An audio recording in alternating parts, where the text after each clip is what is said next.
Building my own home. It's a significant milestone in life. But right after reaching the peak of happiness, my marriage started to crumble. Please listen to my story. I'm Emily, 30 years old. My family consists of my 35-year-old husband, John, and our 3-year-old daughter, Sarah. We finally decided to build our dream house.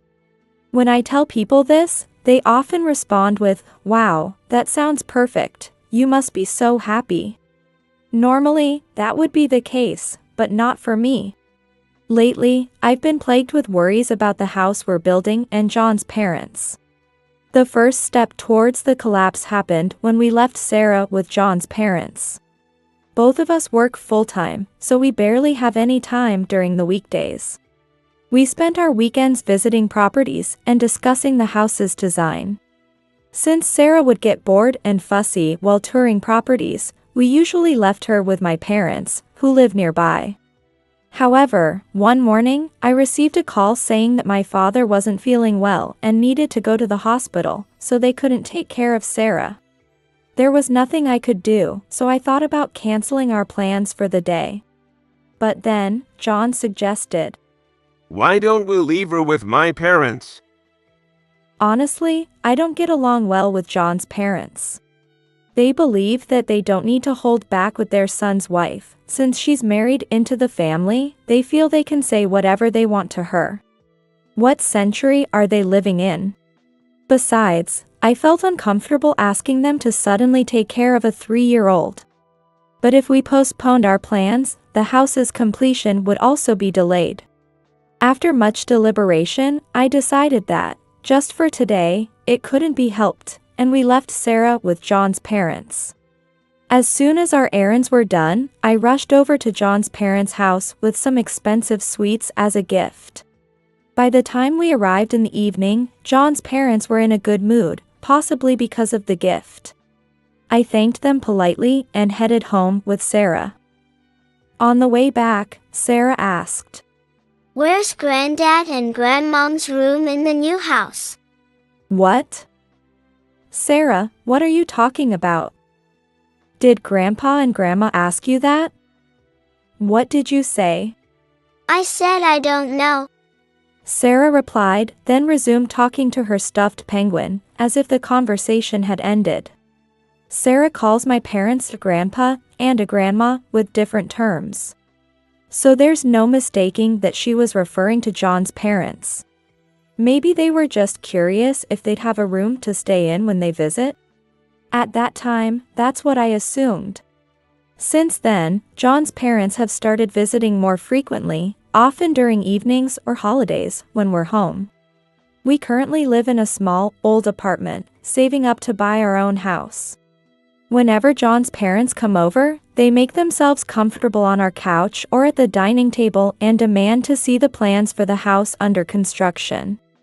Before I can stop him, John eagerly brings out the plans and starts explaining everything to them. Why does he have to show them every little detail? It already irritates me that they keep coming over. Then, John's mom, Nancy, starts firing off questions one after another. Like it's a congressional testimony. But it's not John who has to answer, it's me. I can almost hear the speaker's voice somewhere in the background. "Nancy, proceed." "These blueprints, the kitchen's location is impractical. Please change it. Also, there aren't enough rooms. You should add more. As people get older, they often find having their own space more comfortable. And having only one child's room isn't enough if you have another child. How do you feel about the declining birth rate?" Okay, I admit that last part was a lie. At least she hasn't grilled me on birth rate policies. Now it's my turn to answer. Emily, proceed. Well, after careful consideration with my husband and following the proper procedures with the contractor, the foundation work has already begun. Therefore, changing the layout is now impossible, so we kindly ask for your understanding. I answered that a bit angrily. Then she started asking about the furniture. The appliances? Nancy claims to be a home professional. I have many friends, and I visited many homes and carefully observed various rooms. With my trained eye, I can easily tell if a room is comfortable and if the furniture has good taste. This house, these rooms are terrible. They'll drain your luck and make your work suffer. It's the worst. A professional, huh? She sure knows how to sting like a mosquito. Nancy was being so annoying that, half-jokingly, I said, why don't we turn it into a multi-generational home and split the costs? Before I could finish, John's parents, Travis and Nancy, were furious. Are you asking us to pay? How ungrateful. A multi-generational home. We hate that kind of distant, cold arrangement.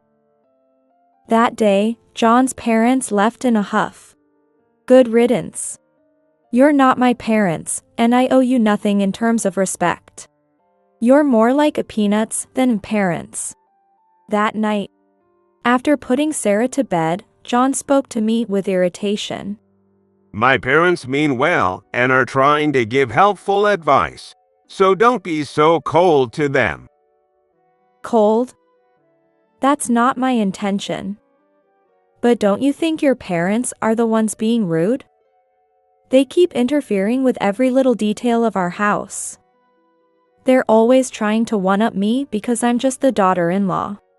It's normal for parents to do that. It's awful of you to call their advice rude.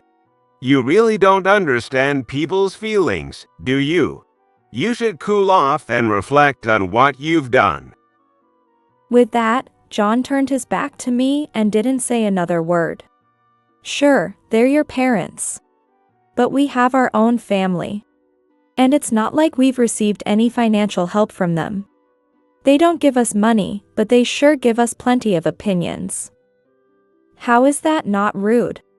John told me to cool off, but instead of cooling down, I got angrier at how unreasonable he was being, and I couldn't sleep that night. Despite everything that happened, the house was finally completed. Our family was excited to move in, and just as we were settling in, John said, My parents are moving in with us starting today. The bigger room upstairs will be for Dad, and the smaller one for Mom. Wait a minute. Where do you get off making decisions like that without asking? We had planned for one of those rooms to be Sarah's. I never agreed to them moving in. Besides, I bet Travis and Nancy will complain that those rooms aren't good enough, like they always do. They won't complain. They've already seen the rooms, so don't worry. Travis and Nancy have seen the rooms? When? The day before we went to see the house. Wait a minute. Let me confirm it. Did your parents come to see the house a day before our inspection? Yeah, they wanted to take a look, so I lent them the key I had. It's not a big deal, it's just looking. It's not like anything would be lost. John said dismissively, as if the conversation was over, and returned to the unfinished task of wiring the TV. Nothing would be lost? Actually, something has been lost. And quickly. I didn't want to look at John's face, so I left the unpacked kitchen boxes as they were and went upstairs. I closed the door, locked it, and tried to sort out the mess of confusion and anger in my head. I was genuinely relieved that I had put Sarah in daycare, using the unpacking as an excuse. Thanks to that, I can finally think clearly on my own. John's sudden declaration that his parents would move in with us completely drained any affection I had left for him and his parents. I don't want to spend another second with those people. But we've just made a huge purchase with this house. I need to stay calm and composed. I have to think carefully about what I should say and what I shouldn't. For the sake of Sarah's and my future. I stayed in the room, firmly resolving to gather my thoughts and waited for John's parents to arrive. Just as John had said, his parents arrived in the early afternoon, along with a truck loaded with their moving boxes. At least come out and greet us, for heaven's sake. No manners whatsoever. Oh, it's still such a mess. How slow can you be? After complaining for a while, John's parents confidently walked into our newly built home as if they owned the place. I listened carefully from upstairs, then stepped out of the room and headed toward the entrance. Travis, Nancy, I wasn't informed that you two would be moving in with us. My first words were shockingly cold, even to myself. Travis seemed offended by this and immediately began to blame me. I told John, that should be enough. No, it's not. I only heard from John this morning that you and Nancy plan to move in. And I have absolutely no intention of living with you two, especially after how rude you've been. What did you say? John said it was fine. Do you think you can go against your husband, even though you're just the wife? Exactly. Such a shameless wife. If you don't like it, Emily, why don't you just leave? I knew it. I've always felt that way, but now I'm certain that we're too different, and there's no way we can communicate effectively. While I was thinking about how to respond, John rushed over, looking panicked. What are you doing, Emily? Don't fight with my parents. Fight? This isn't a fight between equals. I'm being unilaterally insulted just because I'm the wife. And now, I'm being blamed by John as well. It hit me again, he's just like his parents. John, I can't live with your parents. Can't. Don't make this difficult for me. You're the wife, so you should obey your husband, right? Before I'm your wife, I'm a person. Do you really think you can force me to obey? Hearing our exchange, Travis raised his voice. We don't need a wife like that in our family. John agreed with Travis. Yeah, you're right. Maybe we should just get a divorce if you can't respect my parents. That's what I was waiting for. Fine. Let's get a divorce then. I said it clearly. John was the one who brought up divorce. I agreed. I silently prayed that the smartphone in my pocket had recorded this conversation perfectly. With that hope, I continued. Since we're going our separate ways, please return the $350,000 I lent you for the house immediately, John. What? John's parents let out a shocked and bewildered cry. John's face turned pale, almost ghostly white, as he looked at me. I took the time to carefully explain to John's clueless parents. I think there's been a misunderstanding. John didn't contribute a single penny to the cost of this house. This house was built entirely with my savings. That's because John, who has absolutely no sense of financial planning, didn't save anything at all. We both worked full-time, and we agreed to contribute equally to the household expenses, saving the rest in our respective accounts. But he spent his money recklessly and didn't save any of it. Hey, Emily, there's no need to go that far. It's all true. And yet, when it came time to buy the house, you insisted it be in your name. That's why I loaned you the money. I even have a promissory note, so you can't pretend this never happened. This can't be. Leaving John and his parents in stunned silence, I quickly packed up my valuables, clothes, and Sarah's favorite toys and clothes into a suitcase and a duffel bag. With Sarah's beloved penguin plushie tucked under my arm, I loaded everything into my small car and drove off. I said a brief farewell to the newly built house we had barely gotten to know. Then, I picked up Sarah from daycare and headed to my parents' house. My parents were quite shocked when I showed up suddenly, carrying so much luggage and dressed in casual clothes. I know this is sudden, and if it's too much trouble, I can go to a hotel. I said this hesitantly, but my parents quickly stopped me from leaving. I later found out that they were worried I might be planning to take Sarah away and do something drastic. In reality, it was the opposite. I had sworn to protect my daughter no matter what. I told my parents everything that had happened, including my decision to leave John, who had no redeeming qualities, and my determination to raise Sarah on my own. My parents promised to support me fully, and suggested that I live with them for a while. As someone with a job, I really appreciated the offer. That night, I wrote down everything that had happened between John, his parents, and me. I also saved the audio recordings from my phone of the conversations I had with John and his parents onto my computer and an external drive. Armed with this evidence, I used my paid leave and weekends to visit several law firms. I finally found a lawyer I could trust and officially hired him. As the busy days flew by, a week had passed since I fled from our new home. One day, after finishing work and leaving the office, I found someone waiting for me. It was John. I wanted to call him my ex-husband, but unfortunately, we were still legally married. I had nothing to say to John, but I was scared that he might do something if he lost his temper. So, I decided it would be better to be somewhere more public, so we went into a cafe together.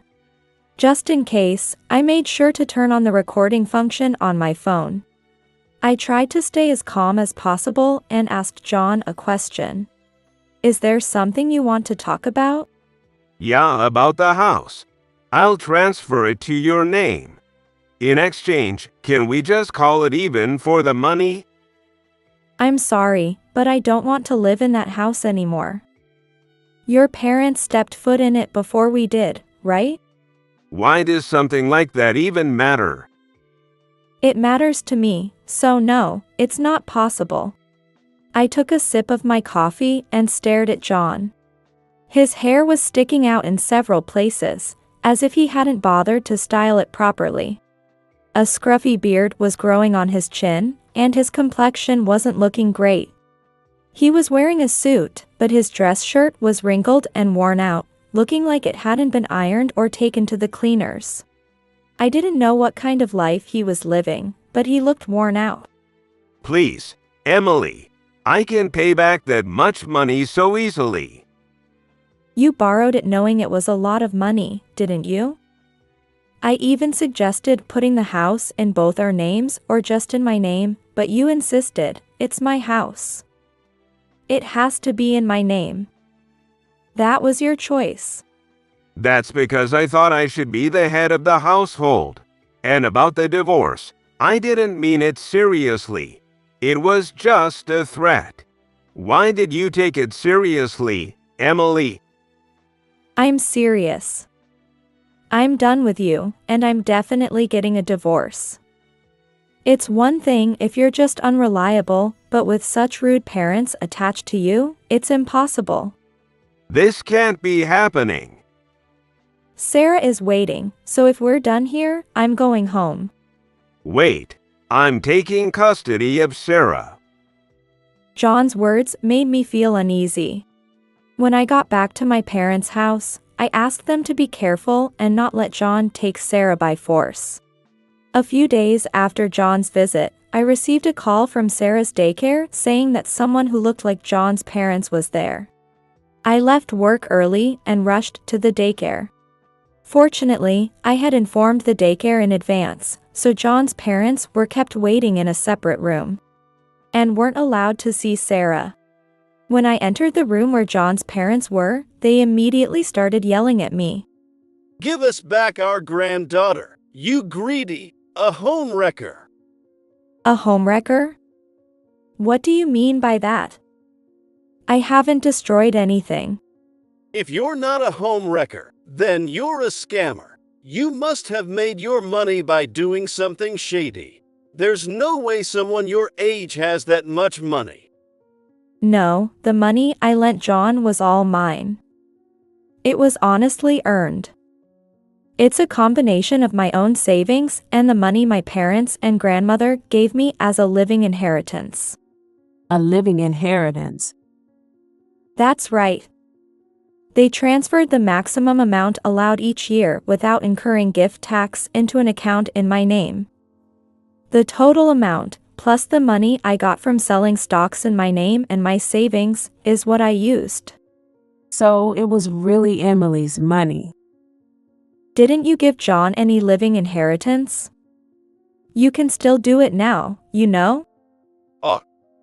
Travis groaned and fell silent. John's parents were flashy, vain, and loved luxury above all else. They were a typical middle-class family with no passive income, so their savings were probably minimal. It was obvious that they had never even considered the idea of a living inheritance. I'm sorry, but I'm divorcing John. I'm taking custody of Sarah and raising her. Please don't come to the daycare anymore, it's disruptive. With that, I put Sarah in the car and quickly returned to my parents' house. Unfortunately, despite my warning, John and his parents came back several times after that. Each time they came, I tried to talk to them as calmly as possible and send them away, but it wasn't uncommon for them to grab my arm or hurl insults at me. I recorded all of these encounters on my smartphone. About a month after I fled the new house, I sent John a document through my lawyer, demanding repayment of the debt and agreement to the divorce. John mostly agreed but showed a willingness to fight over custody. However, when I mentioned that I would file for alimony if he did, he quickly quieted down. After all, I had plenty of evidence on my side. And he had no savings to cover any payments. It took some time, but I eventually secured the repayment of the money I had lent John, gained full custody of Sarah, and successfully finalized the divorce.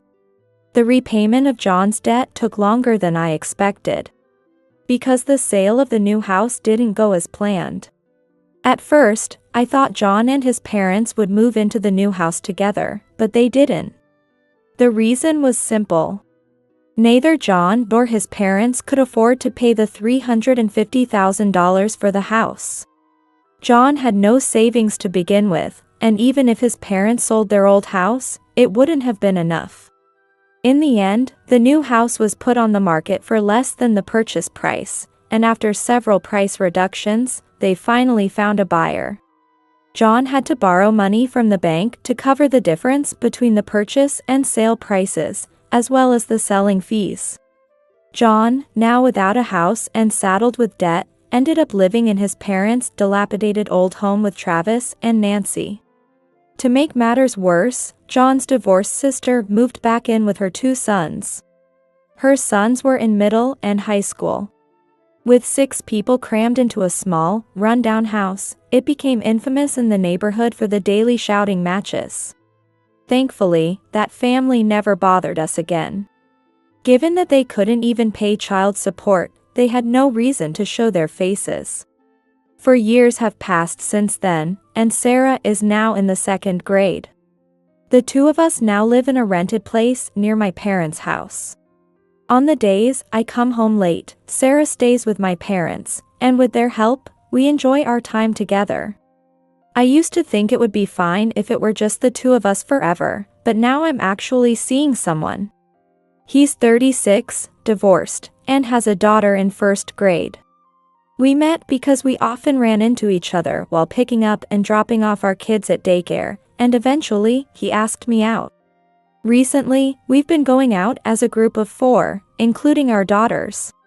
If we build a house, it would be nice if all 4 of us had our own rooms, and maybe we could get a dog too.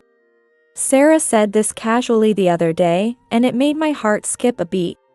You see, that man proposed to me a while ago.